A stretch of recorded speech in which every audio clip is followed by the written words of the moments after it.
Entre glace et flamme, de Kali-El, livre 1. Prologue.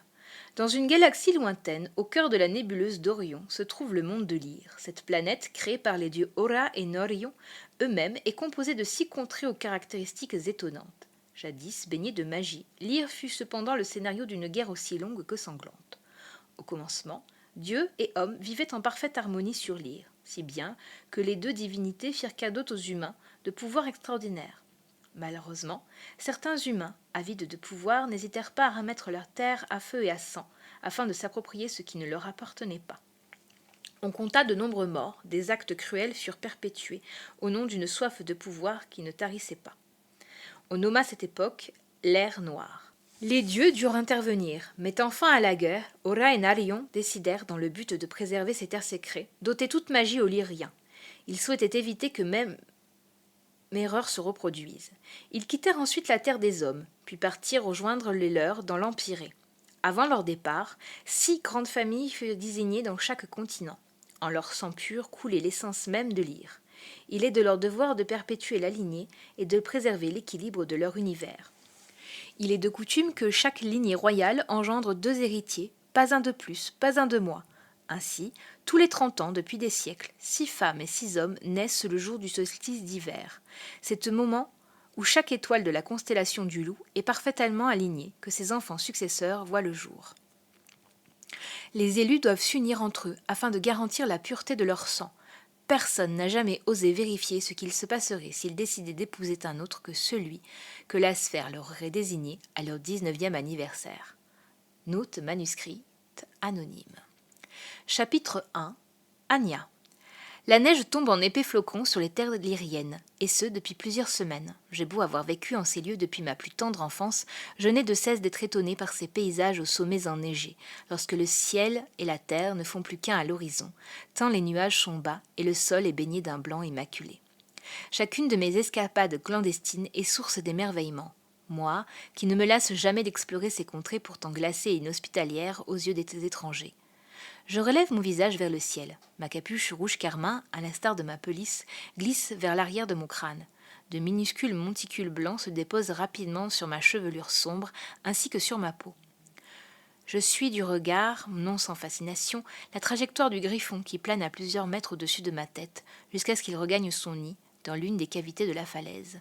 Il est si majestueux. Son plumage se confond avec la couleur opaline de la poudreuse. Et que dire de la puissance de ses muscles ? Un seul coup de patte ou d'aile suffirait à vous envoyer valser plusieurs mètres plus loin. Quant à son bec pointu, je frissonne rien qu'en imaginant ce qui pourrait m'arriver si je me retrouvais un jour à la place de l'une de ses proies. Et pour cause, j'ai déjà vu la créature en action lors d'une de ses parties de chasse. Par chance, je n'ai pas à craindre le griffon, pas celui-ci en tout cas, tout simplement car il s'agit là de l'une des plus fidèles amies. Je l'ai trouvé il y a de cela 2 hivers, alors que ce n'était encore qu'un bébé. Abandonné de ses parents, si je ne l'avais pas recueillie sous mon manteau cet après-midi-là et nourrie pendant plusieurs jours, elle ne serait probablement plus de ce monde à l'heure qu'il est. Depuis, un lien indescriptible s'est tissé entre nous. Je l'ai nommée Syrah. Il ne se passe pas une semaine sans que je ne lui rende visite depuis notre rencontre. Je suis la seule à pouvoir l'approcher d'aussi près. Encore mieux, le griffon me permet de voir ses petits et de passer du temps avec eux. En temps normal, ces créatures ne sont agressives que pour 2 raisons. Soit car on s'en approche de trop près et ils se sentent en danger, soit car on touche à leur progéniture. Dans un cas comme dans l'autre, il ne vous reste plus qu'à courir au risque de finir déchiqueté et de leur servir de prochain repas. Son cri familier me parvient malgré l'altitude. Un sourire se dessine sur mes lèvres, tandis que j'avance, à pas de loup, sur le sol glacé. Les points lumineux dans le ciel m'indiquent qu'il est temps pour moi de rentrer à la maison. Avec un peu de chance, personne ne se sera aperçu de mon absence. Anastasia devait prétendre que j'étais restée au lit toute la journée, souffrante. Ma mère ferait une énième crise de nerfs si elle venait à apprendre ma nouvelle fugue. Je soupire et accélère le pas, dévalant la colline qui me sépare du manoir en trottinant. C'est une chance que j'ai l'habitude de courir, car la météo capricieuse ne me facilite pas la tâche aujourd'hui. L'air froid s'engouffre violemment dans mes narines, brûlant mes poumons durant ma course. C'est loin d'être une sensation agréable, mais je dois me dépêcher si je ne souhaite pas finir confinée dans ma chambre pendant des jours, un garde posté à chacune des issues. Quelques minutes plus tard, j'arrive aux abords de la forêt qui encercle la propriété. Les arbres ont troqué leur robe verte contre un épais manteau blanc. Dans d'autres régions de Lyre, l'hiver laisse désormais progressivement place au début du printemps. Dans la région d'Ursa, le froid semble cependant éternel, à l'exception de certains mois pendant lesquels la glace fond à divers endroits, laissant alors entrevoir de petites clairières et des collines au sommet d'un vert émeraude. Il a beaucoup neigé ces derniers jours et je suis pour ainsi dire trempée. Bien que je sois habituée à ces températures basses, je ne peux retenir un frisson lorsque je me faufile dans l'arrière des écuries. Les bourrements d'un cheval m'accueillent comme d'habitude. Je caresse le naseau de Céleste qui s'enfonce dans ma main, à la recherche de quelques friandises à me soutirer. Je ris en secouant la tête. Désolée, ma belle, je n'ai rien pour toi ce soir. Son souffle caresse ma nuque. La jument n'est guère contente de ne pas avoir sa sucrerie quotidienne, mais je n'ai pas le temps de m'y attarder, puisqu'une certaine animation de l'autre côté des stalles attire mon attention. Dehors, j'entends le bruit classique des sabots, puis celui de l'immense portail d'entrée qui grince en s'ouvrant. Écarquillant les yeux, je me dépêche de rejoindre l'arrière de l'immense bâtiment d'en face, puisque cela ne peut vouloir dire qu'une chose. Mon père est de retour. S'il me voit dans cet état, et bien qu'il soit plus aisé de l'amadouer que ma mère, je vais sûrement avoir droit à un sermon sur la façon dont une dame de Montrond devrait se comporter.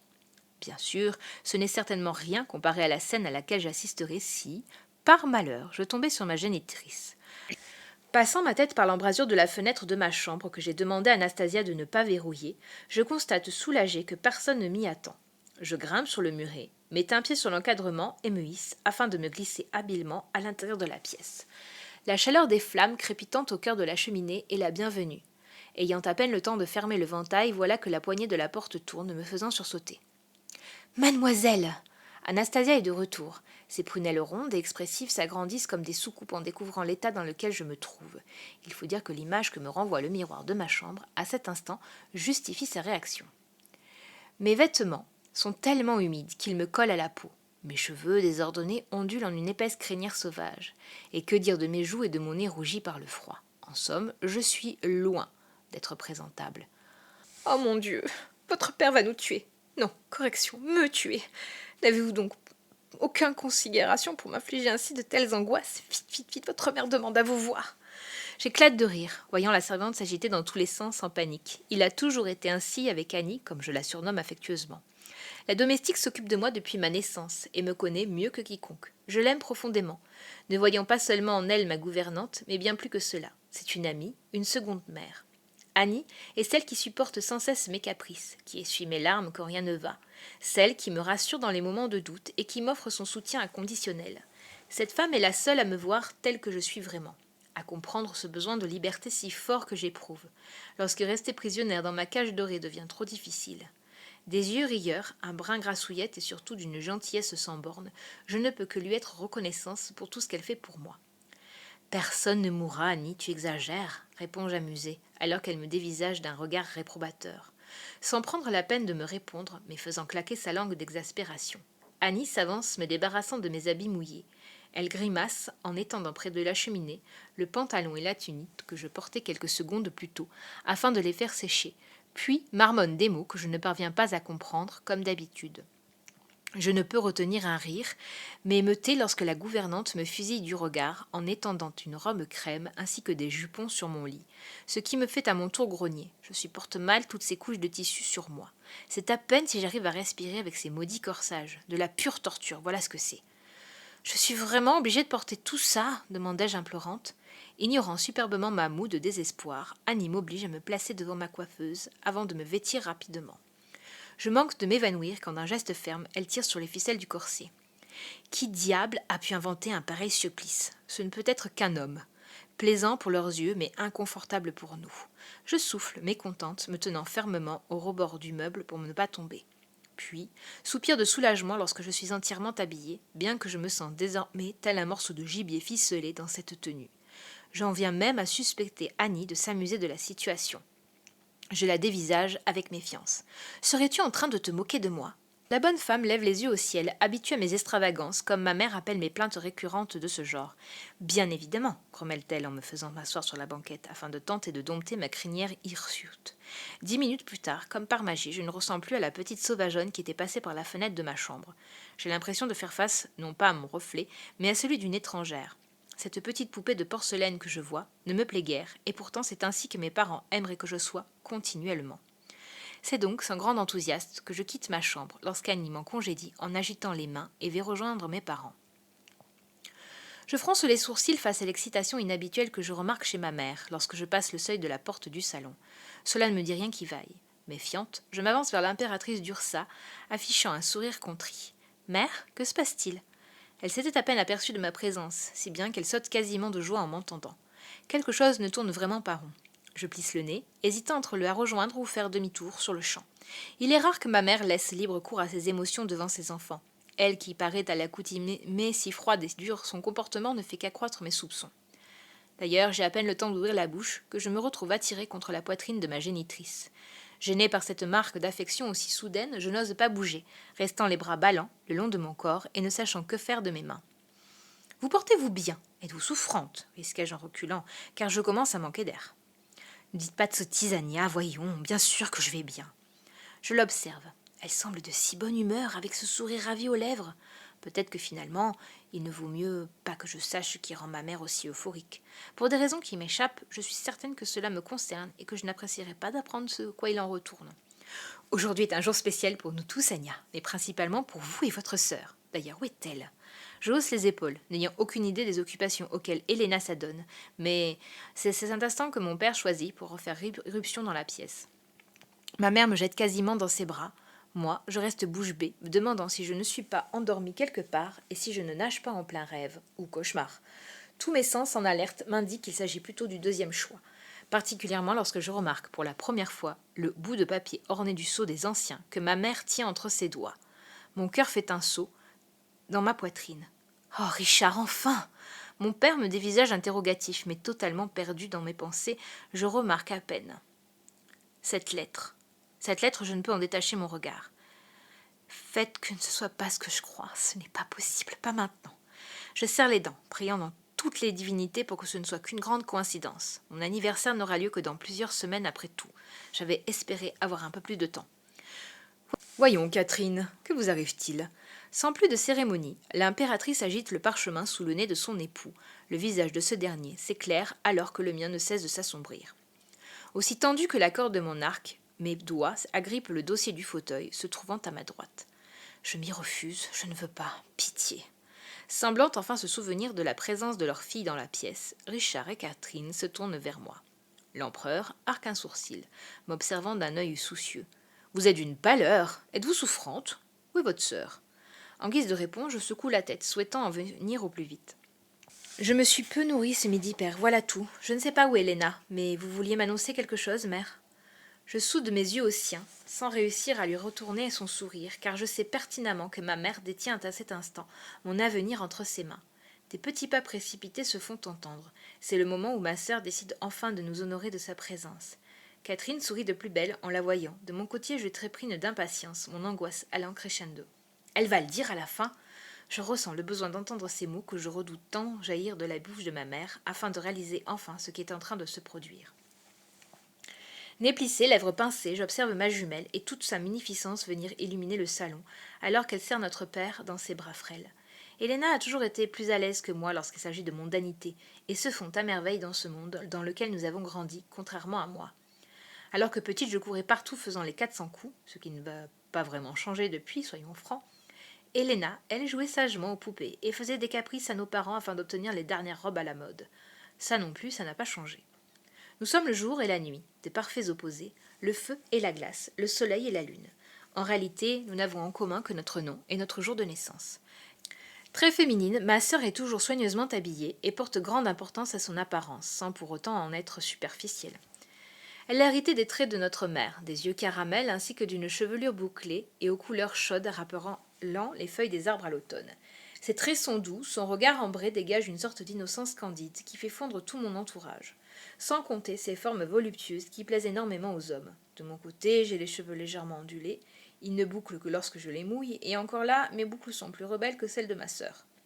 Je ne me suis jamais parvenue à leur donner cette forme élégante, le peu de fois où j'ai essayé de confectionner l'une de ces coiffures fort complexes qu'Elena aime tant exhiber.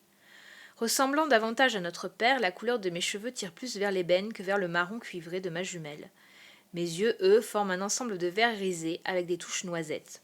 Plutôt fine et élancée, je semble plus froide que chaleureuse d'après les dires de certains hommes, plus sauvage que délicate, en somme, aux antipodes d'Elena. De fausses jumelles, si nous n'étions pas nés le même jour avec 10 minutes d'écart. Impossible d'affirmer que nous ne puissions être sœurs. Cela dit, bien que différentes, nous nous aimons énormément.